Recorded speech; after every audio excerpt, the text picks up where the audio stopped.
طبعا يا جماعه النهارده الناس اللي هي خايفه تربي كل انواع الطيور مع بعض، انا هطمنهم خالص. انا كده مربيه كذا نوع، مربيه حمام، مربيه ارنب، مربيه فراخ بيضه، مربيه كل حاجه في اوضه واحده.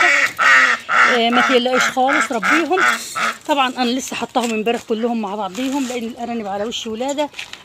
ولسه اهو هشوفهم وهدخل اشوفهم عملوا في بعض ايه. لسه ما فتحتش حاجه، هفتح البتاعه دي وندخل نشوف هم عملوا في بعض ايه، ولا ايه اللي موت ايه. ربنا يستر بقى. يلا ادخلوا معايا، ما تنسانيش بقى في اللايك، ما تنسانيش في دعوه حلوه. بحبكم في الله.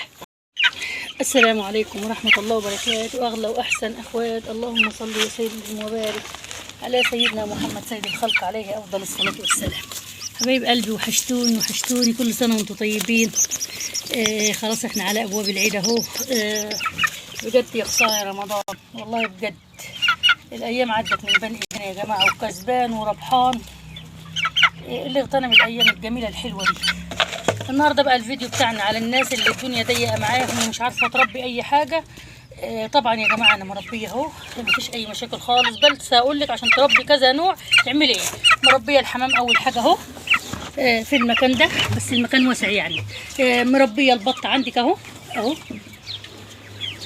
الناس اللي بتقول الفراخ البيضاء ما يترباش معاها حاجه، لا، لو الاماكن واسعه يا جماعه وفيه فتحات وفيه تهويه وفيه كل حاجه، ربي اللي انت عاوزاه. مربيه البط يا جماعه اهو. مربيه الارانب اهي، الارانب اهي.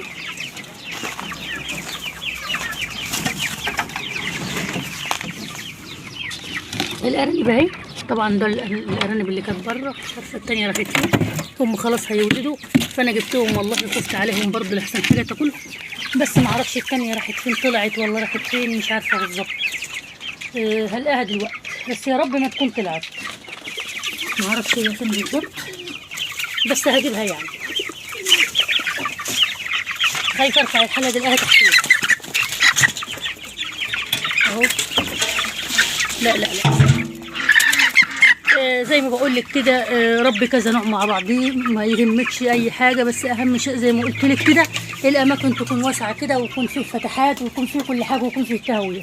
لو الحر طبعا جه، طبعا انا مربيه كده فوق السطوح يا جماعه عشان الجو وقت حلو. لو مربيه فوق السطوح ما فيش مشكله. اعملي مروحه ارضي كده وحطيها للطيور، وتاجي كل يوم ظهور ترشرشي بقى كل اللي انت عاوزاه. مش هتحتاجي اي حاجه. ادخلي معايا الفيديو وانا هقول لك كل التفاصيل باذن الله.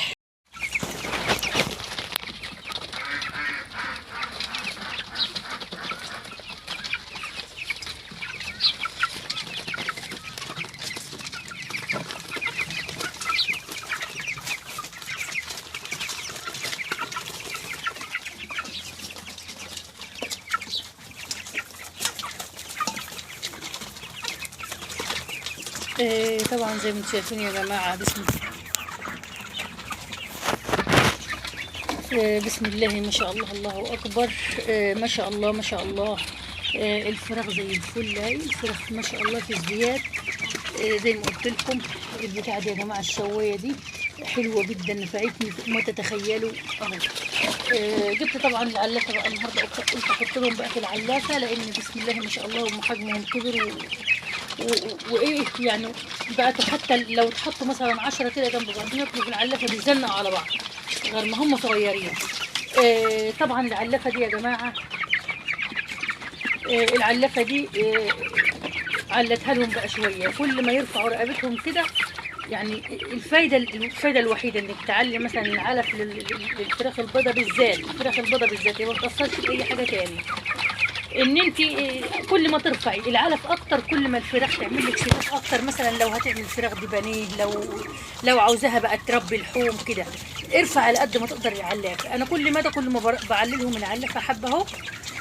وزي ما انتم شايفين برضه اهو، شايفين الفراخ بتعمل رقبتها كده. كل ما تنط رقبتها فوق الفرخه تربي باسبيخ، لان احنا اغلبيتنا دلوقتي ما بياكلش الصدور والكلام ده كله، فبنعمله بانيهات، بنعمله بقى معجنات، بنعمله اي حاجه. فبسم الله ما شاء الله، لو عندك المساحه الحلوه دي، طبعا لا معولاني هم نشاره، ولا معولاني هم تبن، ولا فيه، ولا اصلا يعني مش باين اصلا ان الفراخ مبهدله الدنيا ولا حاجه، لان زي ما انتم شايفين اهو. واحسن حاجه كمان شويه الشمس دول اللي هم جايين في وسط الاوضه، ما شاء الله ما شاء الله، يعني بيدوا للفراخ طاقة. الفراخ تاكل وتشرب وتتجمع كده، بتيجي بقى في الشمس هنا شوية والشمس توعي بتيجي هنا شوية. فما شاء الله لو عندك بقى مساحة واسعة زي كده ومتهوية، لا أربي فيها زي ما انت عاوزة، بس ما تربهمش وهم لسه صغيرين.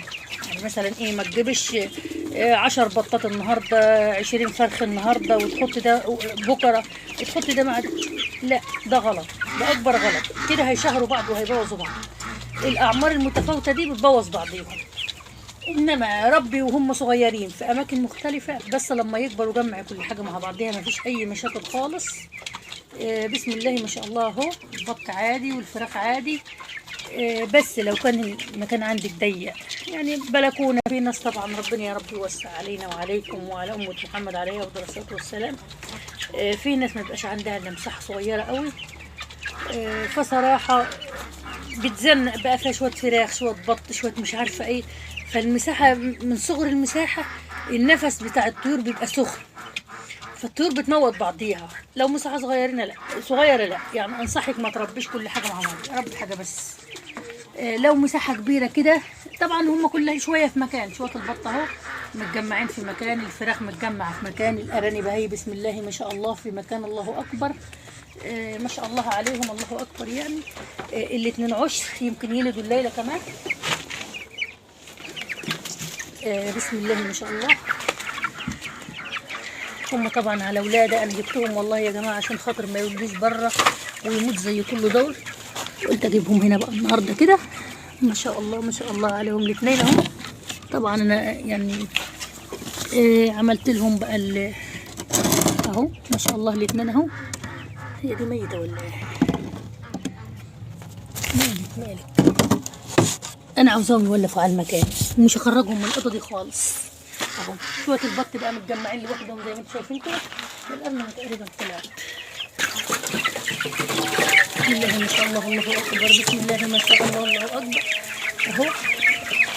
حطيت لهم برضو كده خشبه من هنا. طبعا انا رميت لهم، يعني حاولي بكل طريقه انك لما الفراغ الارنب بتاعك يكون مقرب يلك، ارمي لهم حشائش على قد ما تقدري، ارمي لهم هدوم قديمه، ارمي لهم كل حاجه. انا لسه والله ما جمعتش حاجه ورميتها لهم، رميت لهم حاجات بسيطه اهي، ده كله بيقشقشوه ويحطوه تحتيهم. طبعا بسم الله ما شاء الله الحمام ده يا جماعه طبعا عايزه اجمعه كله، مش هذبح ولاقي الحمامتين دول رفيعين كده ومش عاجبيني، الحمامتين دول رفيعين ومش عاجبيني خالص. دول هاكلهم طبعا علف. هوريك ازاي تاكل الحمام علف، هعمل حلقه كامله باذن الله. بس ما شاء الله هم واكلين، يعني واكلين.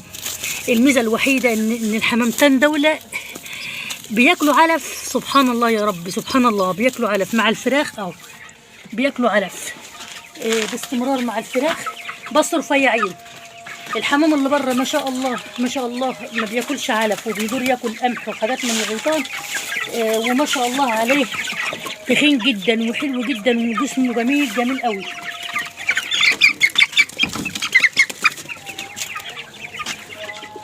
اهو مش شايفين يا جماعه، شايفين الحمام كله داير اهو، داير فوق السطوح. الموسم ده موسم الحمام ده، على قد ما هو حلو على قد ما لازم تخافي منه. لو بتسيب الحمام بتاع الطير بره، على قد ما هو حلو على قد ما تخافي منه. اشهد ان لا اله الا الله واشهد ان محمد رسول الله. لا حول ولا قوه الا بالله، لا حول ولا قوه الا بالله. لان يا جماعه اكتر الحاجات دلوقتي اللي بتعمل الحمام، ان اي حد بيصطاد حمام دلوقتي بيبقى داير في الفتره دي، لان عارف ان الحمام كله داير على جناح، فتره القمح وفتره الحصاد وفتره اي حاجه، لو حصاد رز، لو حصاد قمح، لو حصاد برسيم. طبعا الناس الفلاحين اللي هتفهمني، انما الناس التانيه اللي ما عندهاش المحاصيل والكلام ده كله هي مش هتفهمني انا بتكلم عن ايه. بس فانا والله العظيم سايباها لله، سايباها على الله، يعني سايباها لله الحمد لله. شايفين بقى يا جماعه انا جايبه شويه، جايبه قلت ايه اقعد جنب الفراخ كده، بحب اقعد جنبهم خالص خالص يعني. جايبه بقى الكوسه بتاعتي كده اورها وانا قاعده، جايبه الكوسه بتاعتي اورها بقى وانا قاعده كده. وهنزل اجهز الفطار، يبقى منه اكلت طيوري وقعدت جنبها وعملت اكلي وكل وحالي كده، وما نزلتش بقى قلت الهم تحت. حبايب قلبي يا رب يكون الفيديو خفيف عليكم وعجبكم. وزي ما بقول لك الفيديو ده بس يعني انا عاملاها على ان كل اللي ما بيبقاش عندها مكان وبتبقى متضايقه ومش عارفه تربي حاجه، لا حبيبه قلبي ربي، ربي ما يهمكش. الناس والله بتسالني كتير في التعليقات، يا جماعه طب احنا نربي كام نوع مع بعضيهم، طب كذا طب كذا طب كذا. لا ربي زي ما انت عاوزه، بس اهم شيء يكون عندك المكان حلو شويه، وما تخلطيش الطيور لو هي كبيره، حذاري تخلطوهم وهم صغيرين. كل سنة وانتم طيبين، وكل لحظة ودقيقة وانتم بخير وسعادة، والسلام عليكم ورحمة الله وبركاته. بحبكم في الله.